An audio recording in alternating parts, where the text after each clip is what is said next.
కూటమి గవర్నమెంట్ అధినేతలకి ప్రతి ఒక్కరికి పేరు పేరున నమస్కారం సార్. ఈరోజు చంద్రబాబు నాయుడు గారు అంటే 30/6 నెల 2025 తారీఖు చంద్రబాబు నాయుడు గారు మార్నింగ్ చెప్పారు సార్ న్యూస్లో. ఎట్టకేలకి ప్రతి ఒక్క ఎమ్మెల్యే ప్రజలతో మమేకం అవ్వాలి అని చెప్పేసి చాలామంది ఎమ్మెల్యేలకి ప్రజలతో అసలు కమ్యూనికేషన్ లేదు సార్. వాళ్ళ బాగోగుల గురించి పట్టించుకోవట్లేదు. అది మీకు తెలుసు, నాకు తెలుసు.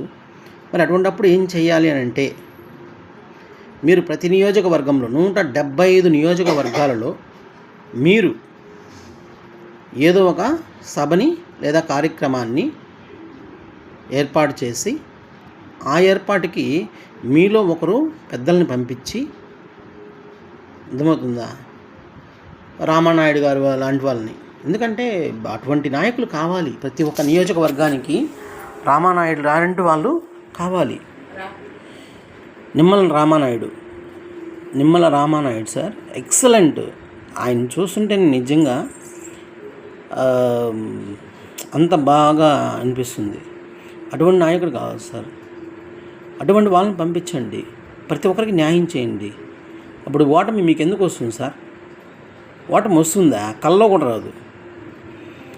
ఇతర దేశాల్లో ఉండే మా బ్రదర్స్ సిస్టర్స్ వాళ్ళు అక్కడి నుంచి లక్షల రూపాయల్లో టికెట్లు ఛార్జీలు పెట్టుకొని వచ్చి మిమ్మల్ని గెలిపించేస్తారు. ఎందుకని? వాళ్ళ రాష్ట్రాన్ని మీరు బాగుపరుస్తారనే ఒక నమ్మకము.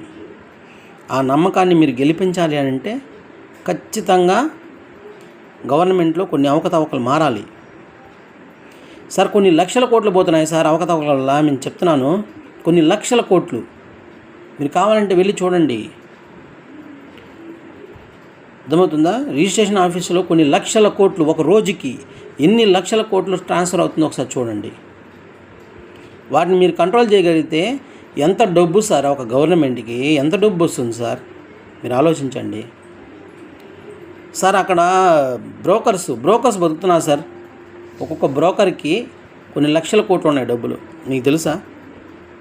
5 కోట్ల నుంచి 6 కోట్లు సంపాదించుకున్నారు. మీరు వెళ్ళి చూడండి, తెలుస్తుంది. ఇటువంటివి మారిస్తే మిమ్మల్ని ఎవరు సార్ ఓడించేది? గవర్నమెంట్ ఉద్యోగులకి లక్షల శాలరీలు వెళ్తున్నాయి. ప్రైవేట్ ఉద్యోగులకి 20,000, 10,000, 5,000 సంపాదించుకుంటున్నాడు. వాళ్ళని తొక్కి పట్టిన ఆరతి ఏంటి సార్? తప్పు చేస్తే తీసాడు బండవకండి. వాళ్ళు ఎంత సార్, ఒక 10% ఉంటారా? తీసి పక్కన పెట్టండి. మీకు ఎందుకు రావు ఓట్లు? ఒక్కొక్క తండ్రి ఆలోచిస్తున్నారు గవర్నమెంట్ స్కూల్లో ఎందుకని పిల్లలు అంతా గ్రోత్ కావట్లేదని. దానికి ఆన్సర్